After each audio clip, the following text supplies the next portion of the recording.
দুপুর বন্ধুরা, সকল বন্ধুকে স্বাগত জানাই। দেখো বন্ধুরা, চিকেনের পকোড়া বানানো হবে। আমি ছোটো ছোটো পিস পিস করে কেটে নিয়েছি তোমাদের দাদাভাই, আর নিয়ে এসেছি দেখো।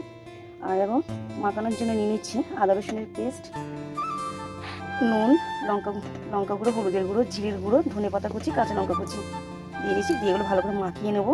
মশলাগুলো দিয়ে মাখিয়ে নিয়েছি। পরে দিয়েছি গোলমরিচের গুঁড়ো, চিকেনের মশলা আর লেবু দিয়ে একটু ভালো করে মাখিয়ে নিয়ে ম্যারিনেট করে নেবো।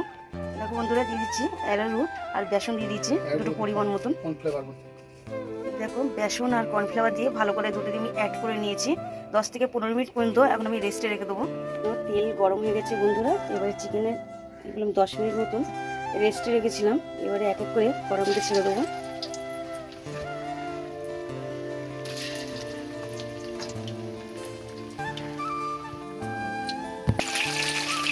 দেখো বন্ধুরা, চিকেন পকোড়া আমার কমপ্লিট হয়ে গেছে।